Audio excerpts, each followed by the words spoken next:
সম্মানিত ভাইয়েরা, আমি আজ মানসিকভাবে অত্যন্ত ভারাক্রান্ত। আমি কোনোদিন মাহফিলে এভাবে কথা বলার সুযোগ পাব এই আশা আমি আজ ছেড়ে দিয়েছিলাম। আপনারা হয়তো সোশ্যাল মিডিয়ার কল্যাণে জেনেছেন যে আমি আজ একটি ভয়াবহ দুর্ঘটনার সম্মুখীন হয়েছিলাম। আমি বেঁচে আছি এবং আপনাদের সামনে এখন কথা বলছি, এটাই বড় আশ্চর্যের বিষয়। কারণ মৃত্যুর দুয়ার থেকে আমি আজ ফিরে এসেছি। আমি মানুষকে কোরআন শোনাতে পারবো, তাফসীর মাহফিলে এসে কথা বলতে পারবো, এই আশা আমি চিরদিনের জন্য ছেড়ে দিয়েছিলাম।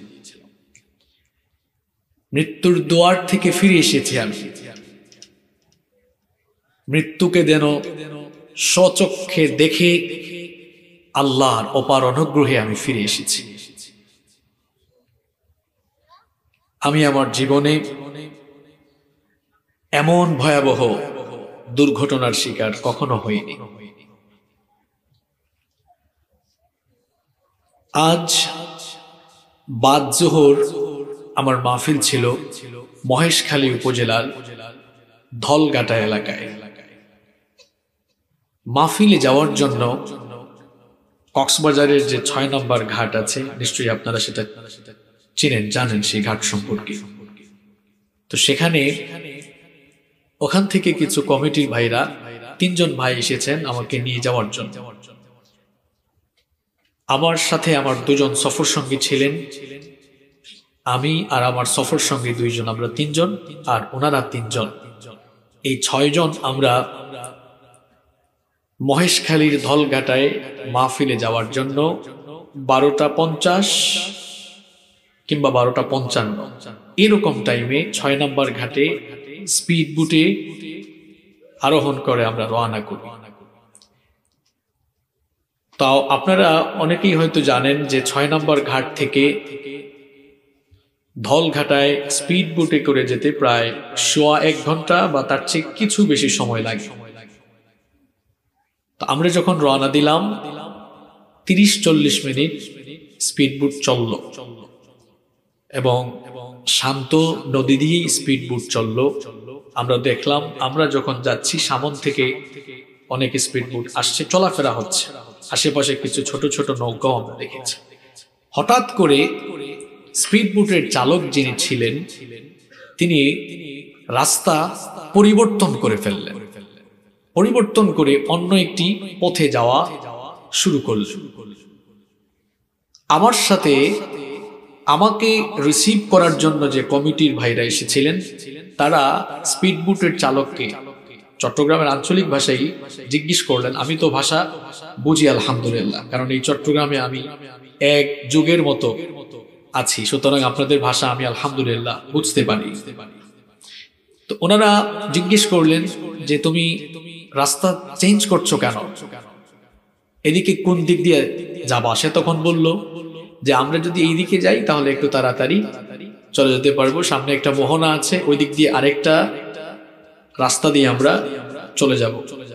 এটা বলে সে ওইদিকে যাওয়া শুরু করলো। তখন কমিটির যে ৩ জন ছিলেন তারাও বলল ঠিক আছে, তাইলে ওই দিক যে গেলে যদি তাড়াতাড়ি হয় তাহলে চল। আমি ভাবলাম যেহেতু কমিটির ভাইরা আছেন নিশ্চয়ই ওনারা পথ সম্পর্কে পরিচিত, আমি চুপচাপ থাকলাম, আমি কিছু বললাম না। কিছুক্ষণ চলার পরে হঠাৎ করে দেখলাম সাগরের বিশাল বিশাল ঢেউ।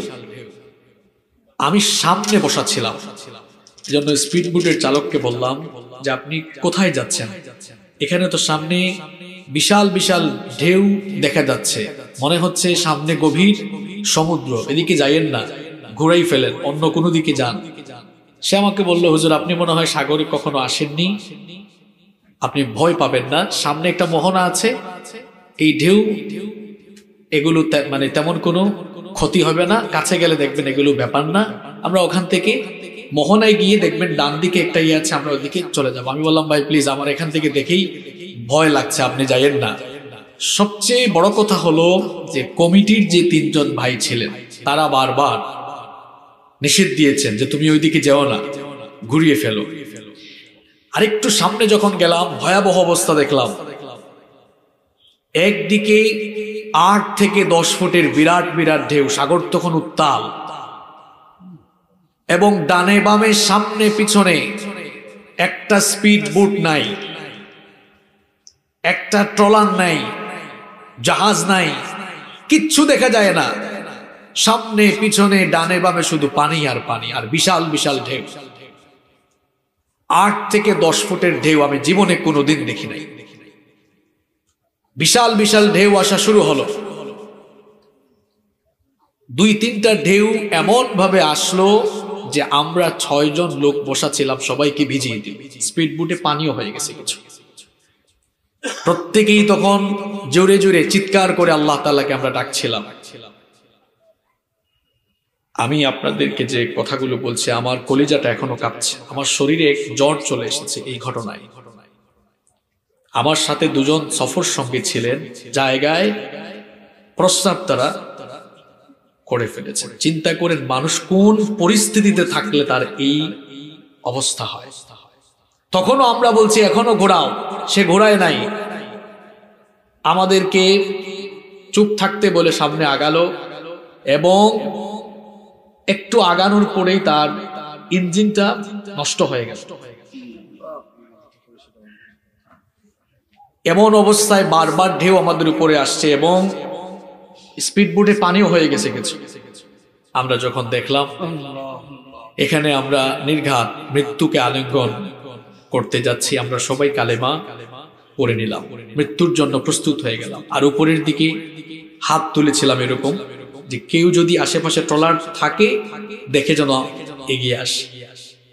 এইরকম অবস্থার মধ্যে প্রায় 1.5-2 মিনিট চললো। হঠাৎ করে দূরে জাহাজ আমরা দেখলাম, এবং তার পাশে 2-3টা ট্রলার আমরা দেখলাম। আমাদের হাত নাড়ানো দেখে একটা ট্রলার দ্রুত গতিতে এগিয়ে আসলো। একটা ট্রলার দ্রুত গতিতে এগিয়ে এসে ওরা সবাই টেনে টেনে আমাদেরকে তুললো সাথে সাথে।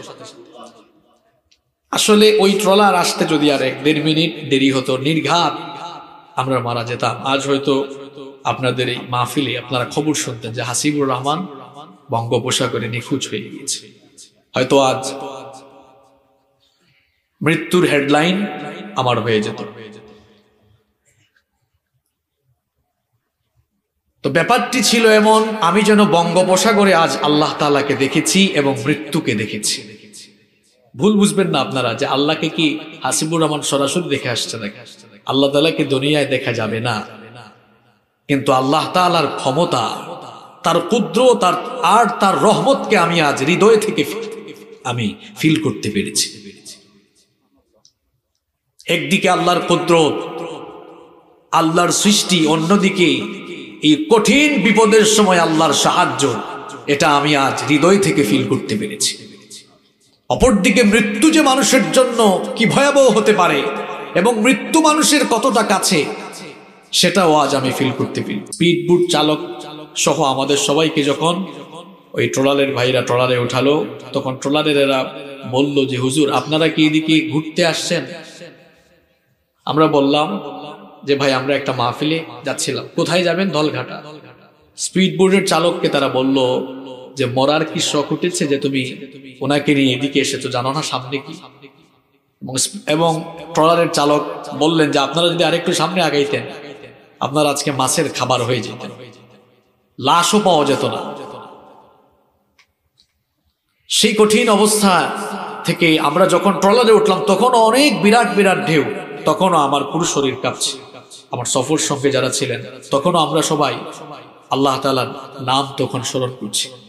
যাই হোক, অবশেষে প্রায় 1 ঘন্টারও বেশি সময় ট্রলার চলার পরে এই যে ঘটি ভাঙ্গা, নাকি এটার নাম ঘটি ভাঙ্গায় একটা তীরে ওনারা আমাদেরকে নামায় দিলেন। সেখান থেকে হেঁটে হেঁটে আমরা মেইন রোডে উঠেছি, অনেকক্ষণ হাঁটছি। তারপরে ওই 3 জন ভাই আমাদেরকে বললেন হুজুর এখান থেকে আপনারা চলে যান, আর আমরা মাহফিলে যাই, কারণ ওরা বুঝবে না। কারণ বাংলাদেশের মাহফিল কমিটি এদের অবস্থা হলো এমন যে হুজুর যদি মরে লাশও হয়ে যায়, বলবে লাশ নিয়ে আসেন, তার পুরো মানুষটা দেখাই হুজুর আসছে। হুজুর অসুস্থ হইলেও অনেক কমিটি আছে বলবে হুজুর অ্যাম্বুলেন্সে করে চলে আসেন। অথচ মাহফিল প্রশাসনিক কারণে কিংবা অন্য কারণে মাহফিল না হলে কমিটি হুজুরকে বলে হুজুর আইসেন না, তখন আমরা মন খারাপ করি না। আমাদের পরিবারে কেউ অসুস্থ হলে বা আমাদের পারিবারিক ব্যক্তিগত সমস্যা থাকলে এটা অনেকে মানতে চায় না।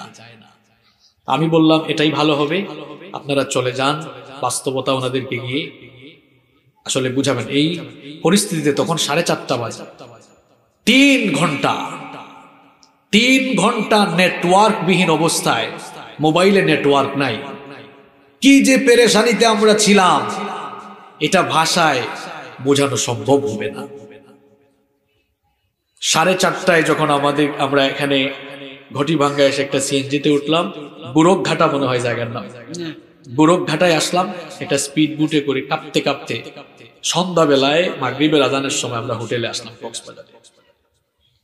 আল্লাহ তাআলা তার রহমত দিয়ে বিশাল অনুগ্রহে বাঁচিয়েছেন বলে আজ আপনাদের সামনে আসার সুযোগ হয়েছে, কথা বলার সুযোগ হয়েছে। মনে হচ্ছে যেন নতুন জীবন পেয়ে নতুন ভাবে আসলে পৃথিবীতে এসেছে, এটাই ফিল হচ্ছে আজ। আল্লাহর শুকরিয়া জানাচ্ছি যিনি তার অপার অনুগ্রহে আমাদেরকে বাঁচিয়েছেন এবং আপনাদের সামনে আসার তৌফিক দিয়েছেন। আলহামদুলিল্লাহ। আজকের এই